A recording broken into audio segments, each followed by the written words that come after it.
नारायण। अब अगले 3 श्लोकों में दूसरे अध्याय का उपसंहार करते हैं। पिछले श्लोक अर्थात 69वें श्लोक 69th श्लोक में बताया कि संयमी और जीवन मुक्त साधक विषयों की ओर से इतना अधिक सोया रहता है कि उसे विषय चिंतन का भान ही नहीं होता, उसका ध्यान ही नहीं जाता बिल्कुल विषयों की तरफ। खाना पीना, घूमना, सामाजिक संबंध, धन संपत्ति, ऐश आराम, गाड़ी घोड़ा, भवन, अन्य सुख सुविधाएं, इसकी तरफ उसका ध्यान ही नहीं जाता बिल्कुल। उसकी कभी भी जगदाकार वृत्ति होती ही नहीं। अर्थात वह ऐसा अभ्यास करता है कि विषयों की अप्रतीति हो जाए। अभ्यास करते करते उसे विषयों की अप्रतीति हो जाती है। तो यह निर्विकल्प अवस्था का वर्णन है। फिर भी जब उत्थान होता है तब क्या होता है? उत्थान अर्थात जब वह ध्यान उसका टूटता है तब क्या स्थिति रहती है? विषय यदि उसके सम्मुख आते हैं तब क्या स्थिति रहती है? पहले बता चुके हैं कि विषयों का, भोगों का उपस्थित होना यह सन्यासी के प्रारब्ध में है, किंतु उनका भोग करना न करना उसके अपने हाथ में है। प्रारब्ध का भोग न करना अथवा करना सन्यासी के अपने हाथ में है। तो जो प्रारब्ध के भी भोग से विरत हो जाता है, प्रारब्धवश भी जो वस्तु सामने उपस्थित होती है उनका भी भोग नहीं करता, उनसे भी निष्प्रिय हो जाता है। ऐश आराम, सम्मान, मान, अपमान इत्यादि से जो निष्प्रिय हो जाता है,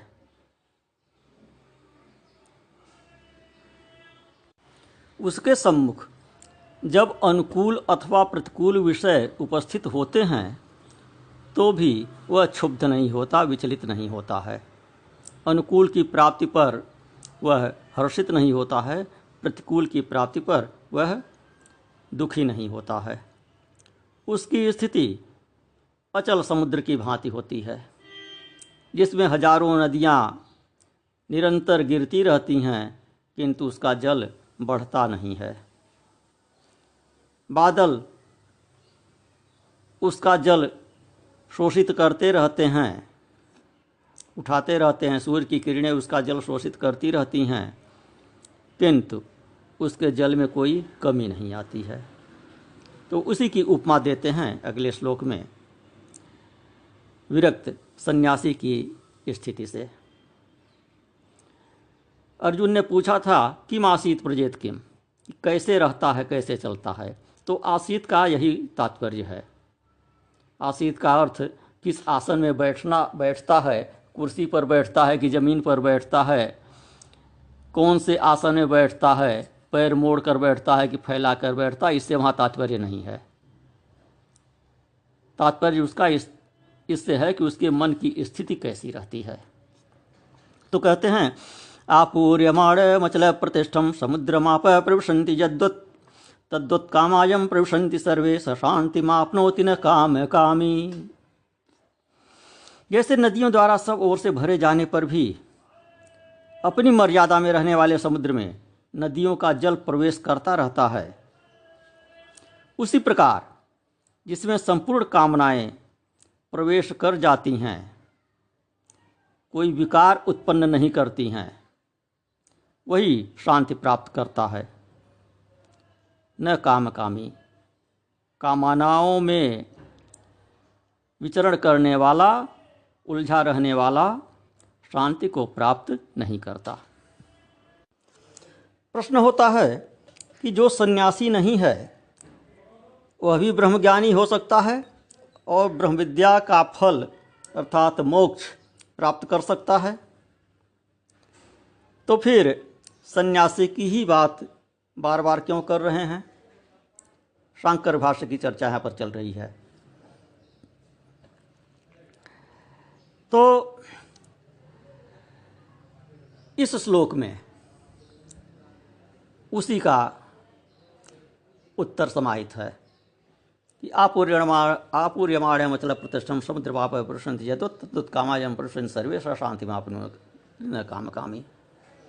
सन्यासी आप्त काम होता है, कोई भी कामना उसकी शेष नहीं रहती है।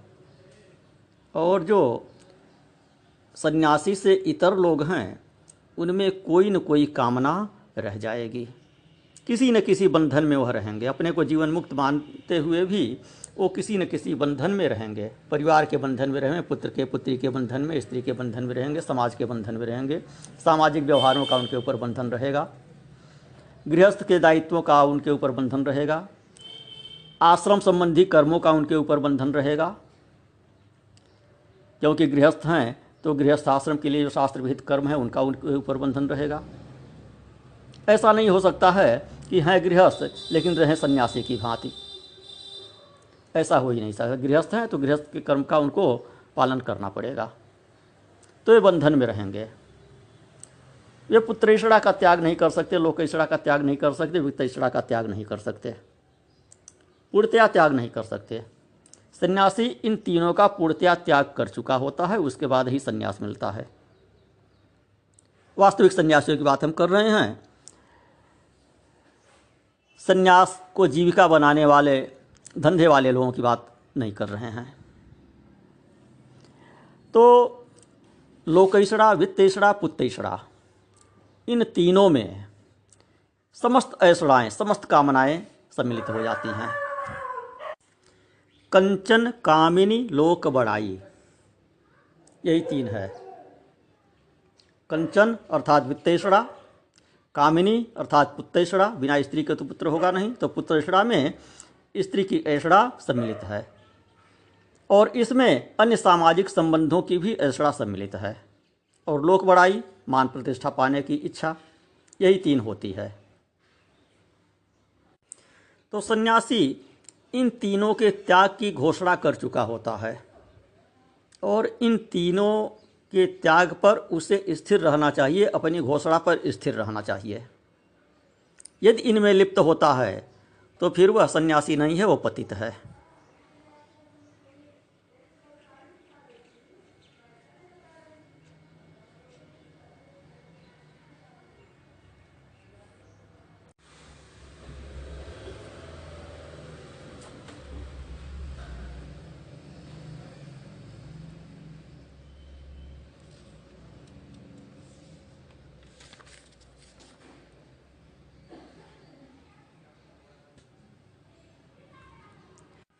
तात्पर्य कहने का यह है कि समाधि में तो उसका चित्त शांत रहता ही है, समाधि टूटने पर भी वह शांत ही रहता है।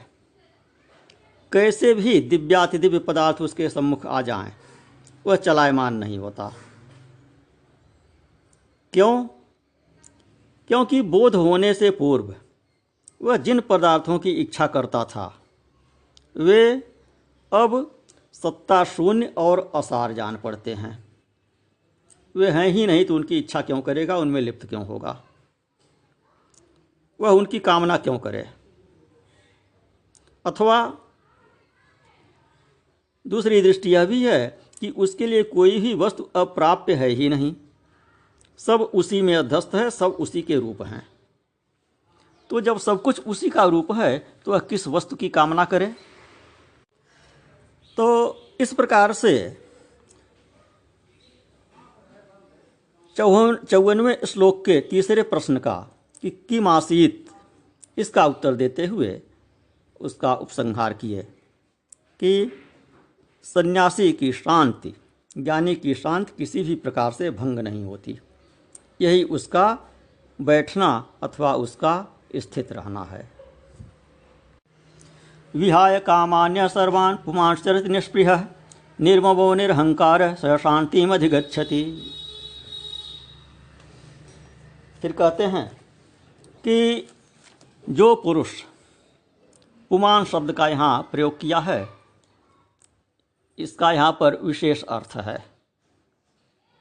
पुमान का अर्थ प्रत्येक व्यक्ति से नहीं है, पुरुष से नहीं है, स्त्री पुरुष वाले पुमान से नहीं है। जो पुरुष इहलोक और परलोक की संपूर्ण कामनाओं को त्याग कर ममता और अहंकार से शून्य होकर विचरण करता है, वही शांति को प्राप्त होता है। प्रश्न होता है कि जिस असन्यासी ने अर्थात गृहस्थ ने भी समस्त अभिमान का परित्याग कर कूटस्थ ब्रह्म को आत्मभाव से जानकर ब्रह्मनिष्ठा प्राप्त कर ली है, वह भी ब्रह्म निर्वाण को प्राप्त कर सकता है। तो फिर वेशधारी, मुंडन इत्यादि से संबंधित संन्यास के लिए ही आग्रह क्यों किया जा रहा है शांकर भाष्य में? तो इसी का उत्तर अगले श्लोक में है, भगवत गीता में ही इसका उत्तर है। क्या?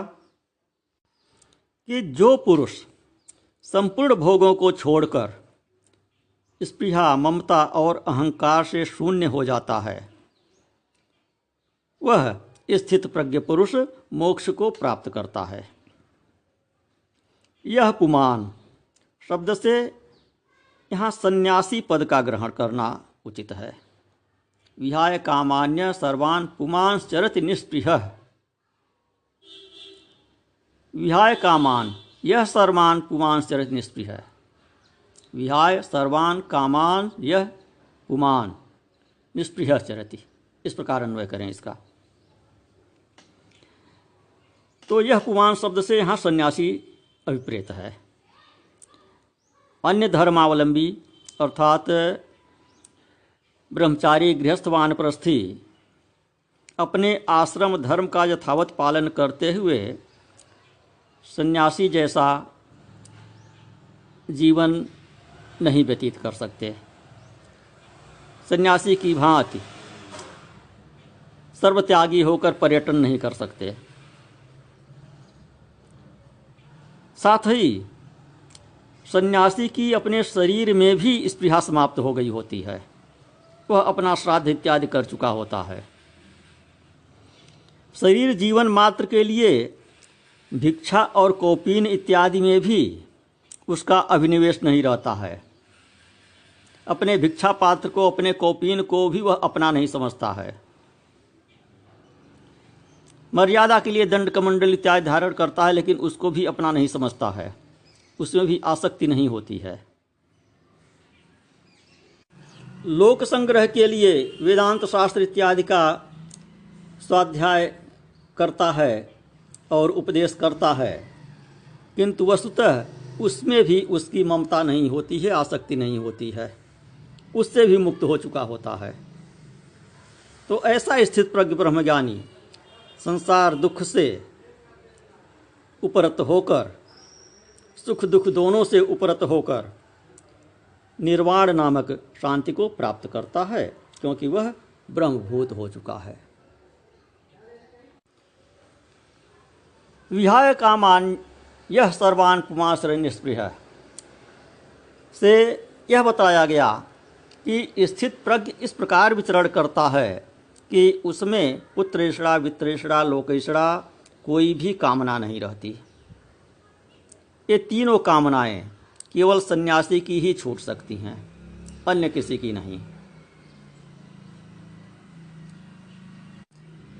एक बात ध्यान देने की है कि जहाँ कहीं भी भगवत गीता में कामनाओं के त्याग की बात आई है, तो उसके साथ सर्व शब्द अवश्य आया है।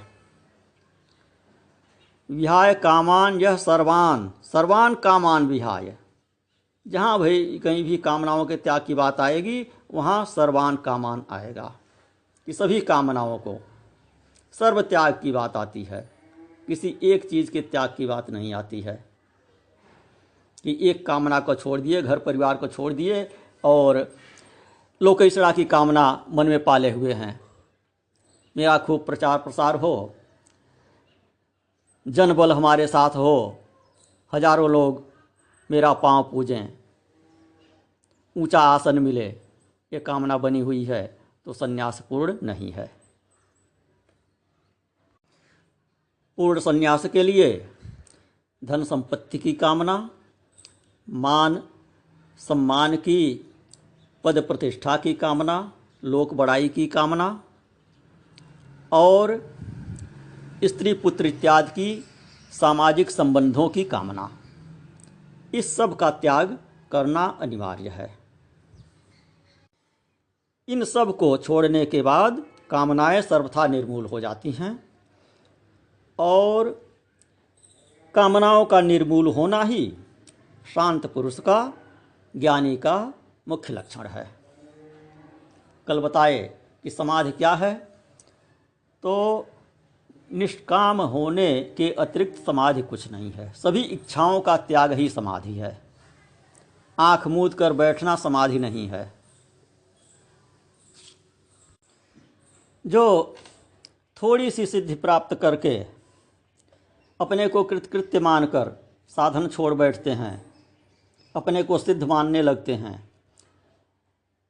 वे व्युत्थान होने पर, ध्यान टूटने पर विषयों में आसक्त हो जाते हैं और वे अवश्य पतित होते हैं। इसलिए जब तक इन तीनों ऐषणाओं का सर्वथा त्याग न हो, तब तक मोक्ष के लिए साधन करते रहना आवश्यक है। पुनः बताते हैं कि पुमान क्यों कहा सन्यासी को, क्योंकि वास्तव में सन्यासी ज्ञानी ही सच्चा पुरुष होता है, क्योंकि उसी का प्रकृति से संबंध विच्छेद होता है। अन्य सब प्रकृति के दास होते हैं। फिर निर्ममो निरहंकार कहा। निर्मम क्यों कहा? क्योंकि देह धर्म, देह के कर्म, देह के आचार और देह के संबंधी स्त्री पुत्र इत्यादि में उसकी ममता नहीं रहती है। यह सब उसके रहते ही नहीं तो ममता क्यों रहेगी? और निरहंकार क्यों कहा? क्योंकि उसे किसी भी बात का अभिमान नहीं रहता, किसी चीज़ का अहंकार नहीं रहता है। पूर्वाश्रम के संबंधों का अभिमान नहीं रहता, पूर्वाश्रम की स्थिति का, जाति वर्ण इत्यादि का अभिमान नहीं रहता है, पूर्वाश्रम के प्रास्थित का अभिमान नहीं रहता, अपने अध्ययन इत्यादि का भी अभिमान नहीं रहता है। मैं यह हूँ, मैं वह हूँ, यह सब बातें उसके मन से बिल्कुल निकल चुकी हुई होती हैं, इसलिए उसे निरहंकार कहा। वह संपूर्ण चराचर जगत को ब्रह्ममय देखता है, सब उसी का है अथवा सर्वरूप में वही है। तो यह व्रजेत किम 54वें श्लोक में जो आया था, किम आसीत व्रजेत किम, तो यह व्रजेत किम का उत्तर हुआ 71वें श्लोक में। अब अध्याय के अंतिम श्लोक में बताते हैं कि जिसे बोध प्राप्त हो जाता है उसे पुनः अज्ञान नहीं होता और वह मुक्त हो जाता है। एषा ब्राह्मी स्थितिः पार्थ नैनां प्राप्य विमुह्यति स्थित्वा सामंत कालेपि ब्रह्म निर्वाण मृक्षति। कहते हैं पार्थ, यही ब्राह्मी स्थिति है। इसे प्राप्त कर लेने पर फिर मोह नहीं होता और अंतकाल में भी इस स्थिति में स्थित होने पर ब्रह्म निर्वाण को प्राप्त हो जाता है। आप में से एक सदस्य ने पूछा था, एक जिज्ञासु ने, कि अंतकाल में भगवान का नाम स्मरण कैसे आएगा? तो उसी का उत्तर यहाँ पर इस अध्याय में दिया। निरंतर अभ्यास करते रहने से, सर्व त्याग से, वैराग्य से, निर्मम होने से, निष्प्रिय होने से, निरहंकार होने से और सतत भगवान का ध्यान करने से अंतकाल में भी भगवान का ध्यान आएगा। इस प्रकार यह दूसरा अध्याय संपूर्ण हुआ। मुख्य रूप से इसमें यह बताया गया कि अंतरंग साधन श्रवण इत्यादि है और बहिरंग साधन कर्मयोग है। ज्ञान निष्ठा साध्य है और कर्म निष्ठा साधन है। नारायण।